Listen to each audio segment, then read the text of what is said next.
Hi everyone, welcome to an NRCDV Training Institute webinar. My name is Brittany Eltringham, and I'm so glad that you are joining us today for conducting listening sessions for survivors of gender-based violence. For this training, NRCDV partnered with Gabriela López-Zerón, PhD from Michigan State University's Research Consortium on Gender-Based Violence, to highlight her paper, Conducting Listening Sessions with Survivors of Gender-Based Violence. Listening sessions are an excellent technique to capture participants' views and suggestions about an issue. There are several well-established principles regarding how to conduct effective listening sessions. However, when working with survivors of gender-based violence, it is critical to integrate a trauma-informed perspective to every aspect of the process. In this 60-minute webinar, participants will be offered some key considerations and guidelines when conducting listening sessions with survivors. Let's get started. Hi everyone, welcome. My name is Brittany Eltringham. I'm the Manager of Safe Housing Initiatives at NRCDV, and I'm going to be moderating today's webinar. And I'm going to be doing my best to speak slowly. I am a 30-something-year-old woman with a black high neck sweater on and my hair pulled up in a bun on top of my head. At NRCDV, our mission is to strengthen and transform efforts to end domestic violence. But before I go into these slides, I actually need to go over some netiquette with you folks, even though I'm sure everyone is very familiar with Zoom tools at this point. We are committed to making this an equitable space in which people of all abilities can participate fully and in their preferred language. This will take everyone's effort and commitment to make a reality. For example, we ask that you limit use of the chat function. It is difficult to translate the chat in real time and can be inaccessible to assistive devices. Please send questions, comments, or resources directly to me, Brittany Eltringham, or you can put questions in the Q&A. We will then read out the questions or comments so they can be simultaneously interpreted. We also encourage you to pick your preferred language channel and stick with it, so in case there's any sort of technology glitch, you don't miss out on the audio. Finally, while we aim to make this a multilingual and mixed ability space, we also know we are still learning how to do this well. So please reach out to NRCDV staff during the webinar if you're experiencing any accessibility issues. We will ask about accessibility in our post-event evaluation. Please let us know your experience and ways we can improve. We recognize that we have a lot to learn and we want to do better. O si hay un tema sobre el que le gustaría una capacitación futura, comparta los comentarios a continuación. Puede encontrar más información y enlaces a recursos para este seminario web en la descripción a continuación. Y como siempre, dale me gusta y suscríbete a nuestro canal para ver más videos. And then our approach to this work is through technical assistance and training, resource development, organizing and networking, and our key initiatives and special projects, which include ACE DV, Adverse Childhood Experiences DV, building sorry about that, folks. Building comprehensive solutions, our community-based participatory research project, domestic violence awareness project, domestic violence evidence project, the Runaway and Homeless Youth Toolkit, Prevent IPV Tools for Social Change, Safe Housing Partnerships, and VAWNet. This project was made possible by grant number EV 1940 to the National Resource Center on Domestic Violence from the Administration on Children, Youth, and Families, Family and Youth Services Bureau, from the U.S. Department of Health and Human Services. Its contents are solely, I have no idea what's going on, friends, I'm so sorry, solely the responsibility of the authors and do not necessarily represent the official views of the U.S. Department of Health and Human Services. And with that, let me go ahead and provide an introduction for our presenter. So today we have Dr. Gabriela López-Zerón. She's an assistant director for Michigan State University's Research Consortium on Gender-Based Violence and director of the consortium's Linguistic Justice Division. She is committed to increasing the access and cultural relevance of evidence-based treatments and supportive services for survivors of gender-based violence, particularly among ethnic minority and immigrant communities. As a researcher, she is committed to integrating language justice principles throughout the research process. Her current work is focused on the evaluation of innovative housing models and services for survivors of domestic violence and their families. We are so honored and fortunate to have her here today. I'm going to turn it over to Gabby, and if there's anything else you'd like to say to introduce yourself, please go ahead. Thank you, Brittany. Good afternoon, everybody. Thank you so much for such a wonderful introduction. I am honored to be here today, and as Brittany said, my name is Gabriela López-Zerón, but most people call me Gabby. My pronouns are ella, she, and her. And I am a Latina immigrant from Honduras, a brown cis woman with black curled hair, a little below the shoulders. And in the picture on this slide, I'm standing to the side wearing a black top. Today, I am wearing a black and white striped shirt. I'm coming to this meeting from Lansing, Michigan, where Michigan State University occupies the ancestral, traditional, and contemporary lands of the Anishinaabe Three Fires Confederacy of Ojibwe, Odawa, and Potawatomi peoples. And I am here today to talk to you, certainly not as an expert, but as someone with some experience leading focus groups and listening sessions with various populations in various settings, and in both English and in Spanish. And I will use these two terms, focus groups and listening sessions, interchangeably for a conversation today to basically describe a facilitated conversation that typically has a clear goal and a set of guiding questions. You probably figured this out already, but in case it's helpful, on the left of the screen, the text will appear in Spanish, and on the right of the screen in English. And I will mostly speak in English during the conversation today, but I do have a few slides towards the end of the presentation that I will speak in Spanish for. So make sure that, as it's been mentioned already, that you have the channel that you need checked if you are not comfortable in both languages. And if you prefer Spanish, feel free to send your questions and comments through the Q&A in Spanish if you like. So to get us started, I'd love to know more about you. We're in webinar format, so there is limited interaction that we can have, but I do have a few poll questions. And the first one is pretty basic to get to know who is in the room today. I recognize that you may wear different hats, but pick the one that feels most congruent with how you're showing up today to this space.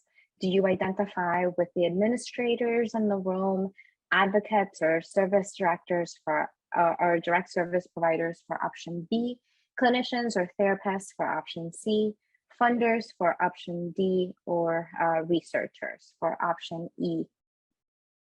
And as we give folks a minute to answer the poll, I'll share that my training as a couple and family therapist certainly informs my thinking around this topic.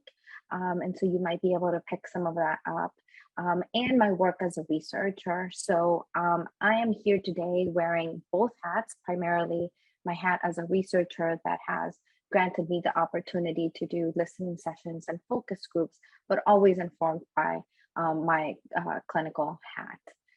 I hope that this discussion today and the paper that's attached to this helps further your thinking on the multiple issues that we can consider when planning and facilitating listening sessions.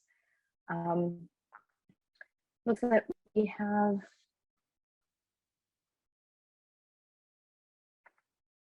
about 80% of participants have answered the question. And we have a majority of advocates and direct service providers, about 75%. can you all see, Brittany, can you all see the response to the poll, or is that just showing up for me? Sharing it now with everyone. I am? Yes. Oh, cool. Interesting. So you all can see where you fall into this. I will move on. And I do have a second poll for you all, another quick question to get a sense of your level of experience with this topic. And so this is, what's your experience with listening sessions or focus groups? A, I am familiar with the concept, but have never participated or facilitated one. B, I have facilitated a few in the past. And C, I have participated, but I've never facilitated. And D, I have both facilitated and participated in listening sessions. And this question is really to give us a better sense of who we are today in community in this session. And so please do use the Q&A to send over all comments or questions that you might have as we move forward. We have a wonderful communications team here today that will make sure that we are pausing, that I am pausing to address these. And so I welcome those interruptions as we move forward.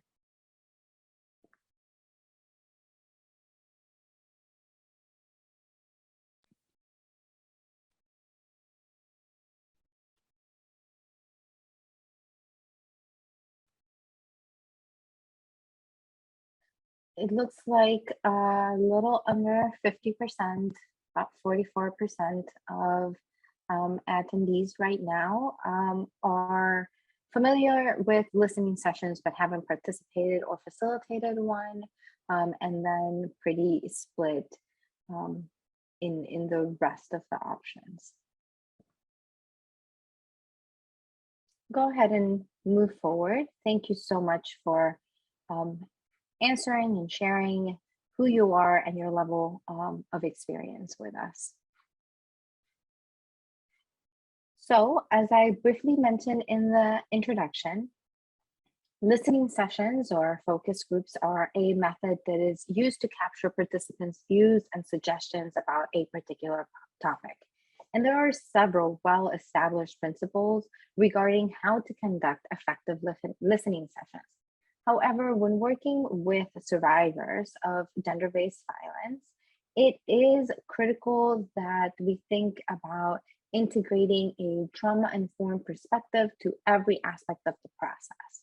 And this is the aim of this conversation today, is to provide some key considerations and some guidelines as to how to go about that when conducting listening sessions. And so we'll touch on a few of those today. We will talk about, of course, safety considerations, some logistical issues. We will touch on language justice, and especially we'll talk about virtual sessions. And this is in no way meant to be a comprehensive guide, but really rather a discussion that highlights some of the most prominent issues that may arise when eliciting survivors' perceptions, experiences, their views in a group setting. And so I hope that my experiences and my lessons learned that help inform this presentation today are helpful to you and the work that you're doing. So, of course, an important consideration when working with survivors is safety. So when we're thinking about listening sessions specifically, we need to consider both physical and emotional safety. And broadly, physical safety refers to the location, time, logistics of the session, and emotional safety refers to participants' ability to express themselves honestly and without fear of risk or being harmed. And so, of course, these they go completely hand in hand, but to talk about them a little bit more in detail, I have split them up. So in thinking about physical safety, And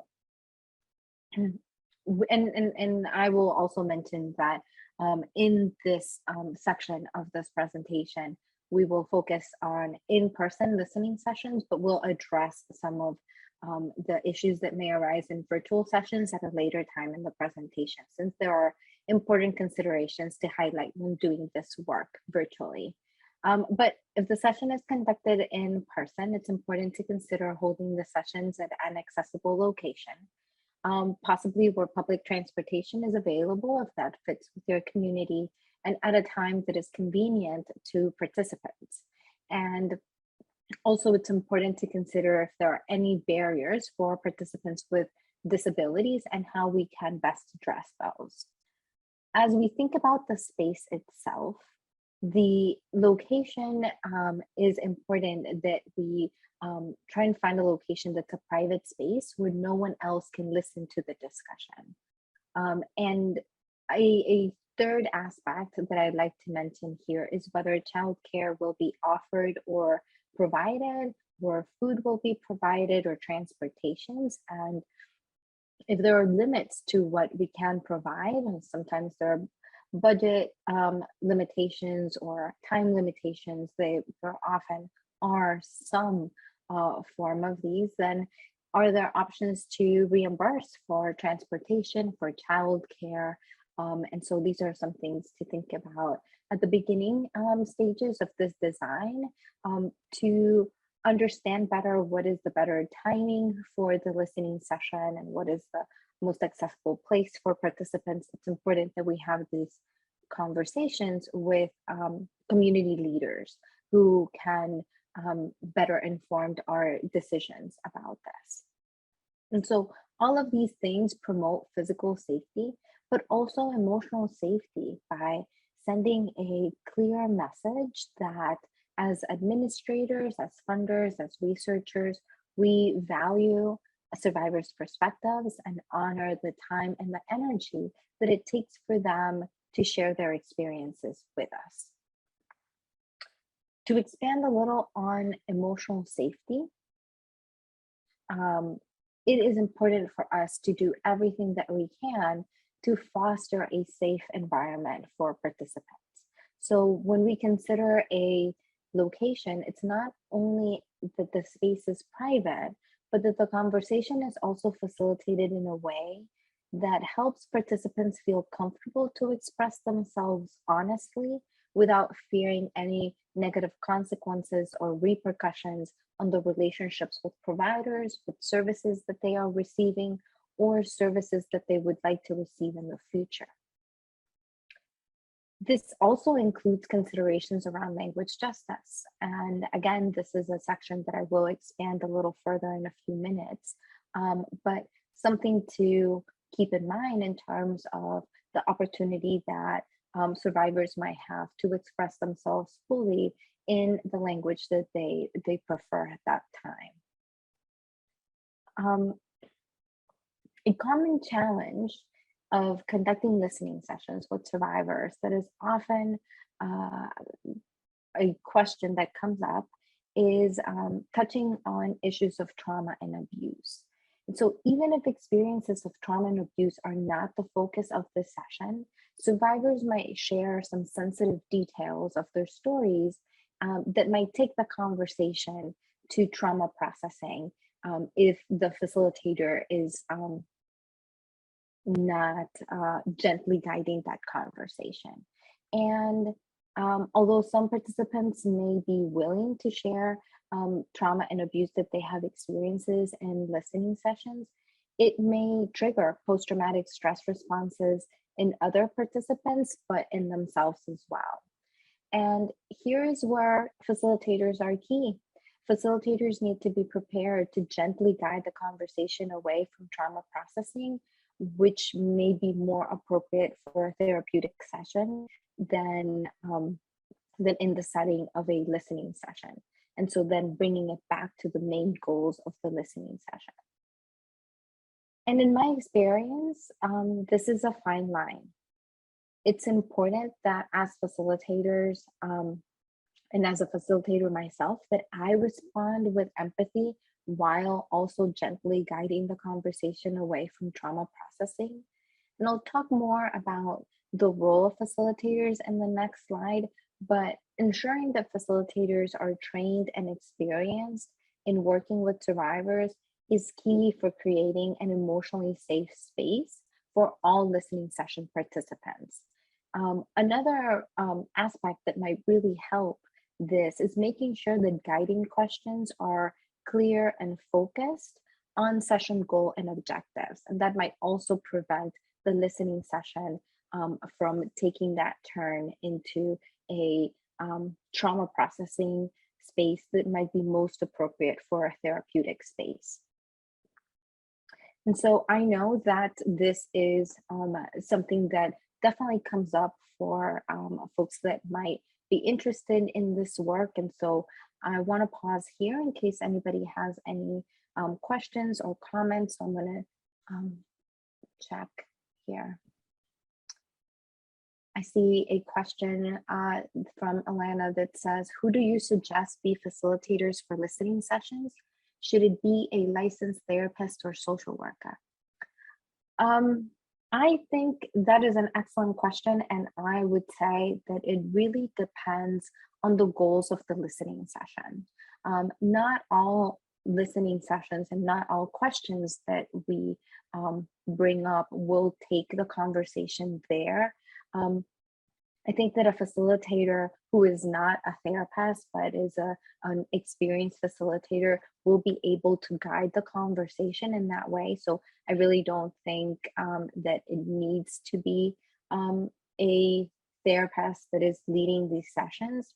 I think that it takes having these conversations and asking these questions when you're looking at your question guide and thinking, what is the aim and the goal of the listening session, and how do these questions fit, and how do we train facilitators to probe appropriately?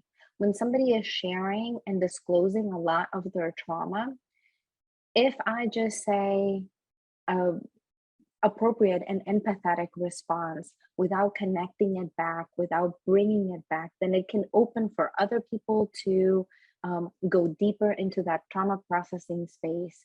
And having those like tools and maybe practicing how to bring it back is going to be very helpful. That I think even for therapists and trained therapists, if they do not have the experience in leading group and doing this kind of work, the same considerations apply that might need to be practiced. Does that answer your question?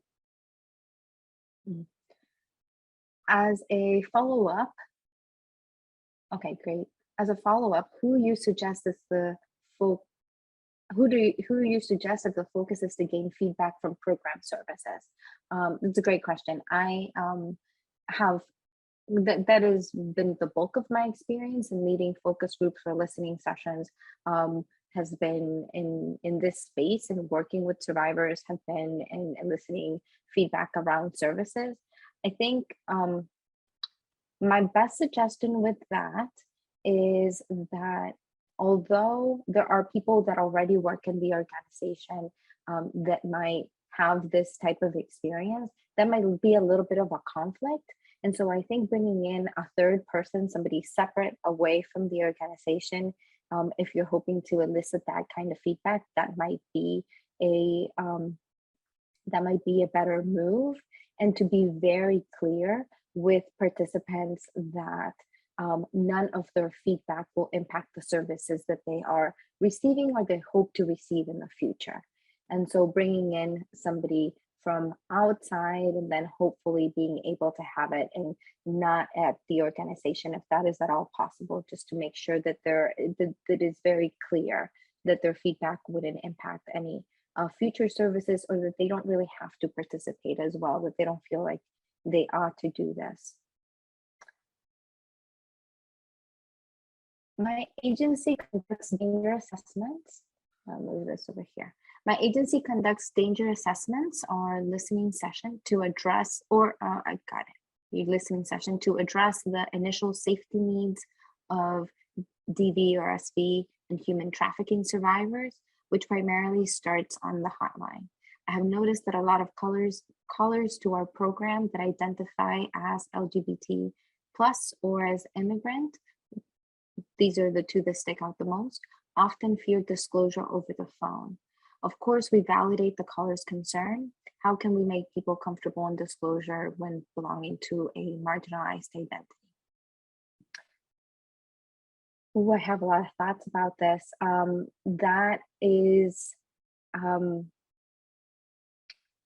That is a great question, and I think very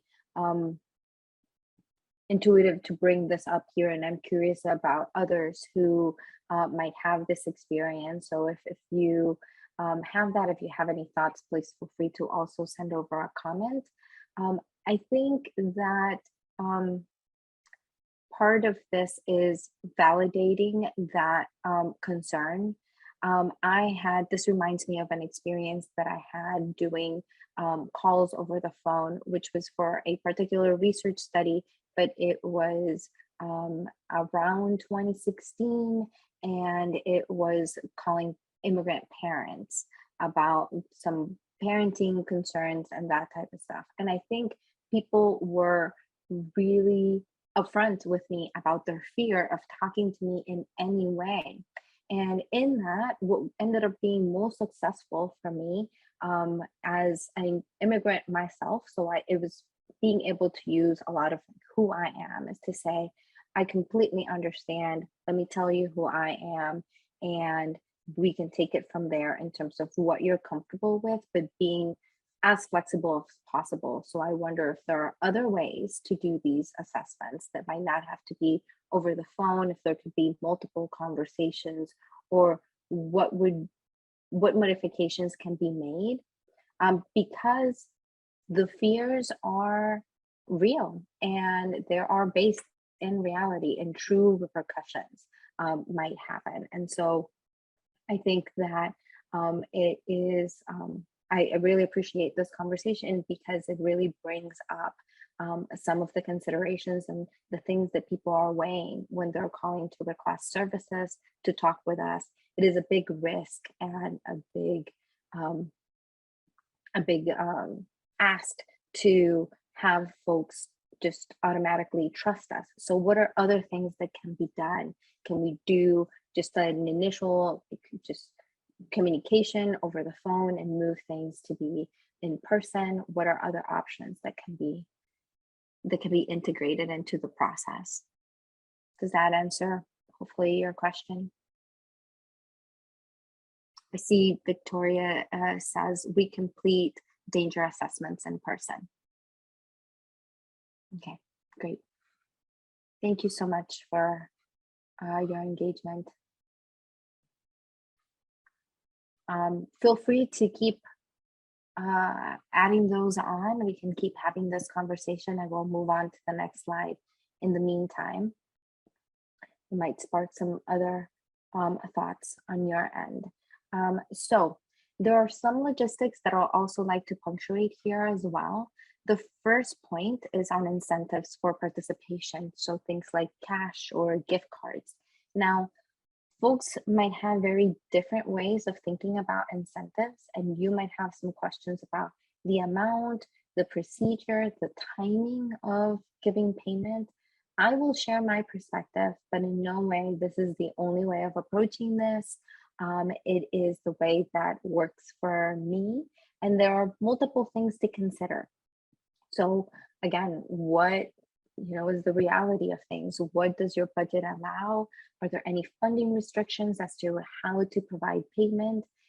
I will share, if it were up to me in a perfect world, I see that there you go. If it were up to me in a perfect world, I prefer to offer cash that I can give directly to survivors, making it as low barrier as possible.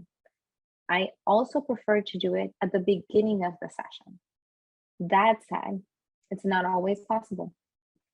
Sometimes I don't have that information. If it is a virtual session online, then there are other things to consider. Even in person, it might not work to do it that way. So if I can't offer payment first, then I am really, really, really clear and stressing during the consent process that there are no expectations as to how much or how little they have to participate to get payment. I say very clearly that I value and feel honored that they are willing to even just meet with me and talk with me, and do not want them to feel any pressure to share anything they're not comfortable at all, even if they came in prepared to share, but something changed, and that is okay. That it won't impact at all whether they receive payment or not. Another important consideration is the number of individuals invited to participate in a single listening session. A large group may be appealing, and in this work, and to me in life, in any decisions, you gain something, you lose something. So a large session, you're always weighing that. A large session may be appealing because diverse views are likely to be represented, because maybe we have some timing constraints, because we have a report, and so many things to weigh. It's important to do that. And on the other hand, in line with integrating a trauma-informed approach to all of our procedures, I always recommend having multiple smaller sessions if possible, rather than one big one. If a group is large, and what is large will depend on the goal of the session, on the group of survivors that you're hoping to work with. There are a lot of considerations, but as a complete blanket statement, say that you have more than 10 people, around 10 people in your listening session. In a bigger space, and this is true for all of us, participants might not feel as comfortable to openly share their perspectives or their experiences. Group dynamics change the larger the groups are. So of course, this is going to depend on the topic and the goal of the listening session. As I mentioned, I have typically facilitated sessions on services received, or recently I facilitated sessions on experiences with housing. In all of these, participants had quite a lot that they wanted to share. And in my experience, the bigger the group, the less amount of time you have to go in depth into some of these questions, less opportunity for probing and for everybody to fully express themselves. So that's something to weigh. Also, the larger the group, the harder it is for facilitators to guide the conversation, to probe, to follow up with as much depth as maybe you'd want. And this takes me to this third point on the screen about facilitators that I like to expand on. So we talked a little bit about that, but the role of facilitators is, of course, key to conducting a rich, a trauma-informed, and an affirming listening session with survivors. It's critical to have experienced facilitators with the necessary training on gender-based violence issues, and then integrating a strength-based perspective, a strength-based and trauma-informed perspective to the process. And you wonder, what does that look like? I often worry that when we talk about trauma-informed and strength-based, they become buzzwords. So one of the challenges that comes up when I train interviewers or facilitators and talk about this conversation that we had about gently guiding the conversation away from trauma processing, if it's not a therapeutic setting, is feeling as though it would be inappropriate or even rude to interrupt survivors when they're sharing their story. And I agree, it can be rude, it can be inappropriate. Also, that is not quite what I'm suggesting when I talk about gently guiding that conversation. What I mean is that in listening sessions and in focus groups, or even in an individual interview, there is a difference between processing trauma and sharing important details that inform the perspective or the experience that the survivor is describing and is sharing. And so I'm happy to expand on this if participants today are interested, but for now I'll share that experience as a facilitator and with working with survivors is essential. Something that is often very helpful, given the complexities of conducting listening sessions, is having at least 2 facilitators during a meeting. Of course, that's not always possible, but again, perfect world scenarios, it can be very helpful when the group is on the larger side. So the lead facilitator may then focus on the content of the session, while the support facilitator focuses on the process of the session. So the lead facilitator is guiding the conversation by asking the questions, following up, probing, staying very present with the conversation, tracking. And then the support facilitator can answer any individual questions as they come up, focus nonverbals in the group, and offer reflections or additional probing questions that might not come as easy if you're the person that's like tracking exactly what's happening. This type of facilitation team may also be ideal in case there's a need to interrupt irrelevant tangents or problematic discourses that are also something that might happen in a listening session. And finally, and especially if the sessions are emotionally charged, prep and debrief sessions are helpful. Facilitators may also express emotional reactions to topics discussed. A lot of us are survivors ourselves. And so it's important to provide the space that facilitators need to process those reactions. Additionally, facilitators may have some important reflections and observations about the process that might be important to document and that might inform future listening sessions. So I will now switch to Spanish, so make sure that you check the English channel if you need interpretation. Bueno, tengo una última pregunta. I have one last question for you all. Like we all know, our life has changed, and I often ask myself, how prepared were you to intentionally support multiple ways of learning and communication? The first option is I didn't feel ready, but I've gained valuable skills. The second one is that I didn't feel prepared at the beginning and I still don't feel prepared. And the last one, I felt prepared and supported. In the next slides, I'm going to speak a little bit more in terms of linguistics justice, and I'm going to give considerations when we are using virtual platforms such as this one. I see that someone raised their hand. I don't know if Kimberly, you have a question. Maybe you can write it on the chat or in the section of questions and answers. Thank you very much. I see here that most people that are here did not feel prepared, but have gained valuable skills. And I think that's excellent to know this. I think that this new reality that we have really challenged us in many ways, especially doing this type of work. Let's talk a little bit about language justice. This language justice has many definitions depending on the context. In this particular context of listening sessions with survivors of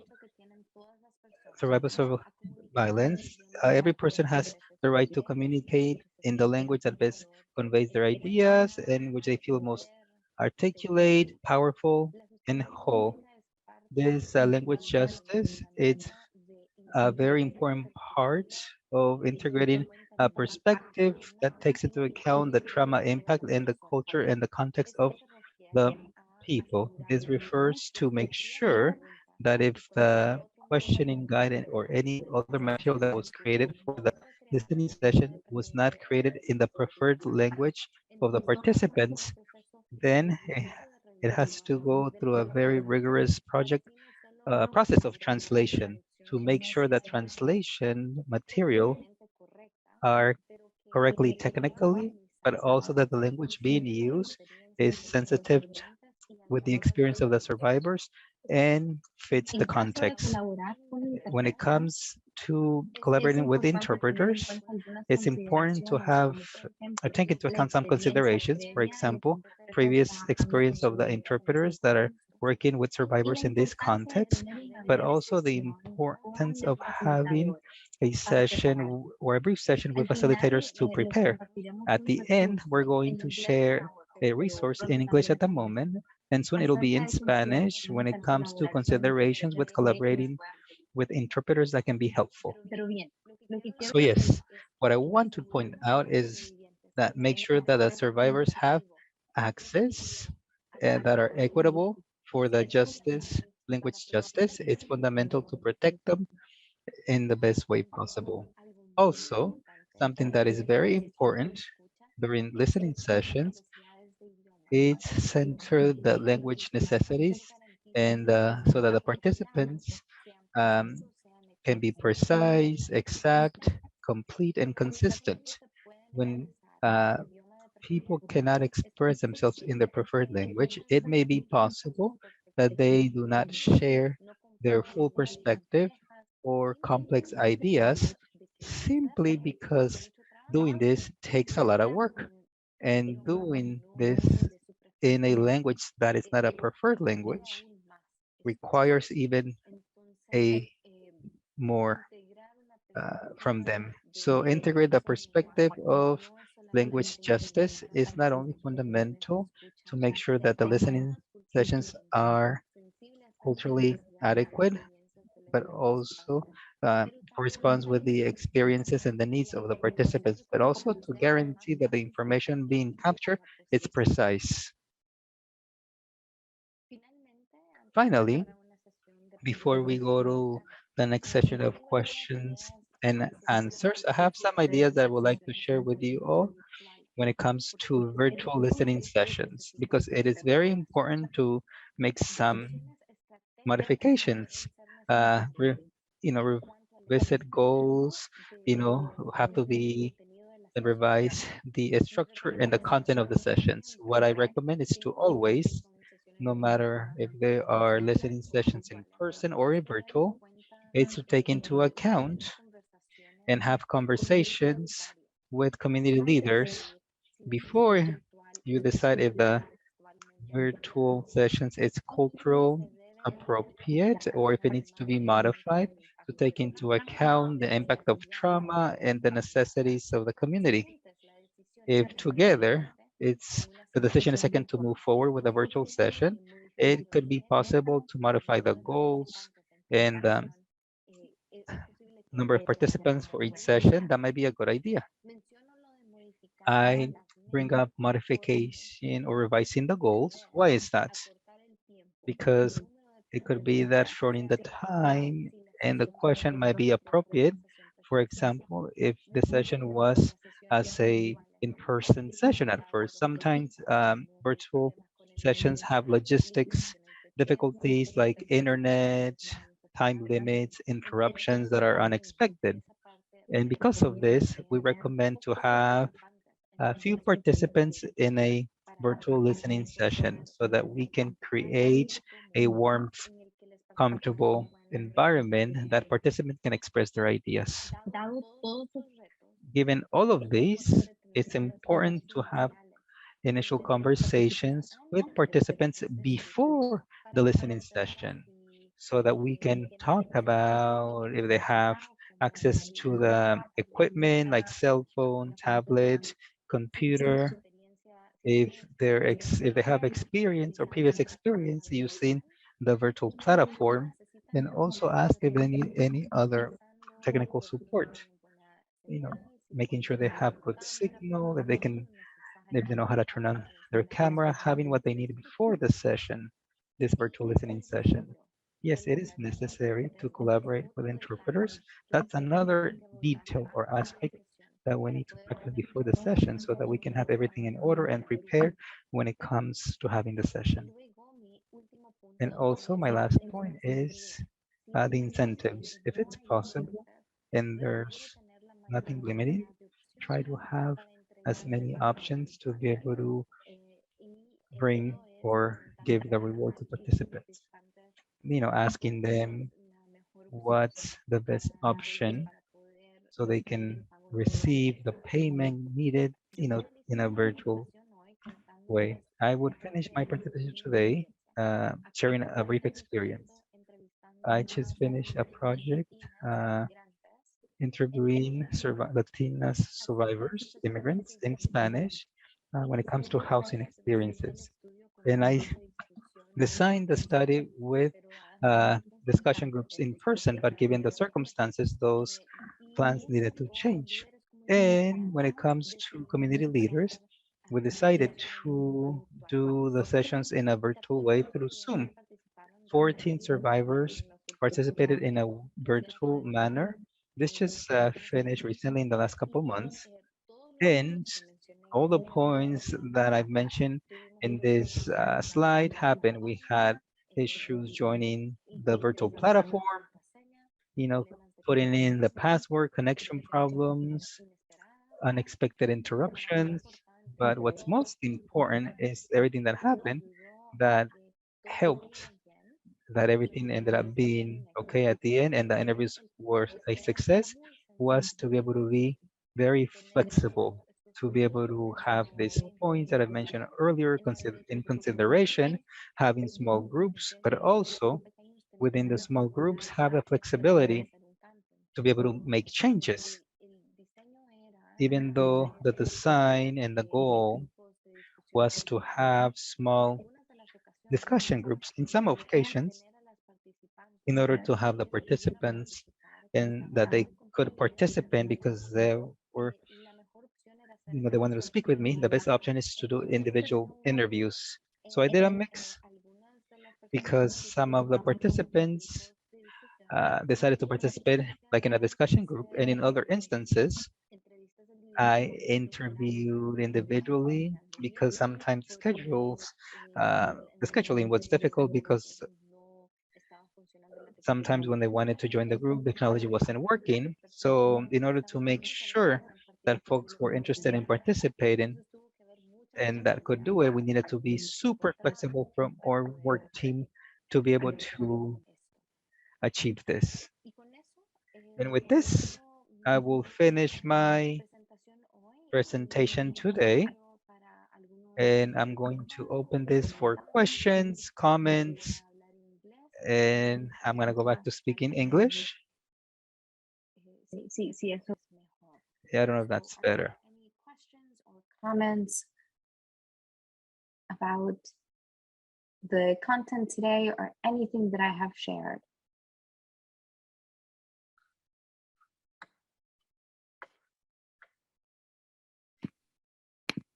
So Gabby, we don't have any questions in the Q&A right now, but one question I wanted to ask you, I think many of our participants might be familiar with the term language access, but can you kind of expand on what is the big difference between what most of us understand as language access and language or linguistic justice? Yeah, that is a great question. I think language access typically refers to being able to provide and exactly that access to resources, to services in the preferred language of participants. When we talk about language justice, we go deeper. The way that I see it is in a continuum. We go deeper into that and say that is the floor. There is so much more that we can do in centering language needs, because ultimately language is so tied to our experiences, our identities, who we are. And so centering those needs and making sure that folks are able to express themselves in the language that they feel not only most articulate, but most powerful is really expanding on language justice. And that is one of the ways in which I see how it's not necessarily that it is different, but it is on a continuum. Does that make sense? It does, and I think it's such an important point, given that so much about our work with survivors is about shifting power to them. So thank you for that. There's a question that someone put in the Q&A. Is there a platform that is generally preferred by participants? Zoom, GoToWebinar, Teams?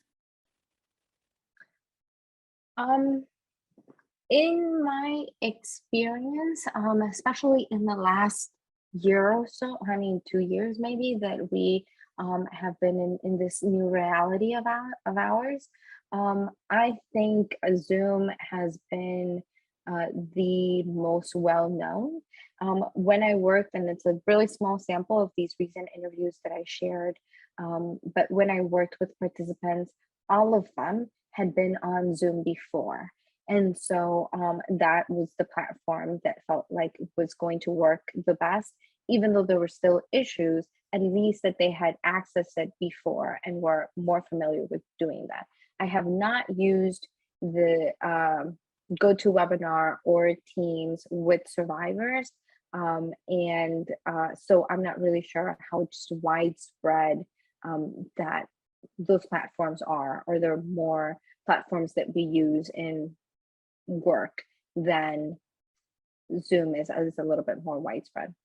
So I don't know if others have similar experiences with Zoom, but for me, all participants had at least known about Zoom, accessed Zoom, knew what it was. And you're making me think about budgetary considerations too, because I know for some of these platforms, there's costs associated with folks being able to access via a computer versus a landline. And so I will share, Gabby wrote another paper or collaborated on another paper about budgetary considerations in research with gender-based violence survivors. And Gabby will correct me if I'm wrong, I think you can find some similarities across. So another question that I have, I think we have time for it before we wrap up today. What are some of the biggest mistakes you've seen folks make in the pursuit of language access or being or practicing language justice? Well, I'll start with the first that comes to mind, even in my own life and in my own work, is to think that this is like an either or situation. Language justice is a journey, like so many others. And there is always room for growth and improvement.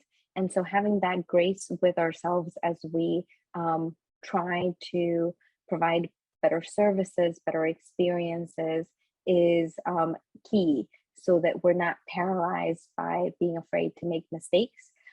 It is a risk, especially if you haven't done this, to want to integrate language justice. And I will say that at every turn, I continue to learn something. One of the things that I will share is it's so key to ask participants what their preferred language is, and to not assume that it is one or the other. So, and I will use just English and Spanish just as a reference. There are the languages that I mostly work in, but because I am working with an immigrant survivor from Costa Rica, to assume that her preferred language is Spanish might be missing a lot of things, especially when we're thinking about sharing their stories. There are so many things that go into what a preferred language might be. And sometimes perhaps trauma that they experienced happened in Spanish. So talking about it in English might provide someone with enough distance, necessary distance, to be able to talk about it. And that is important. And so not assuming that they would want to speak Spanish or that they would always want to speak Spanish. I have done longitudinal studies And that is, my experience as well. And one of the reasons that I presented in both languages is that although Spanish is my first primary language, I have lived in this country for over 17 years now, and it is not always where my brain is at. And so sometimes I do prefer to speak English for whatever reason. And so having that like openness and flexibility and centering survivors' needs and preferences in real time, in the moment, is pretty key. And I think that that is a lesson that I myself have also had to learn. Does that answer your question, Brittany? It does. I appreciate that so much, not making assumptions. Well, I don't see any other questions and we're almost on the hour. So let's go ahead and shift gears here. I know that earlier Alana asked if we would be sharing these slides, and Joe answered her question in the Q&A, but we will be sharing the slides and a recording of this presentation. Let me go ahead and advance. I see what's happening, sorry. No worries. Okay. So thank you all so much for joining us. We invite you to take a few minutes to complete a short survey that we'll be sending and provide your feedback. The survey should take less than 4 minutes and your participation is voluntary, anonymous, and confidential.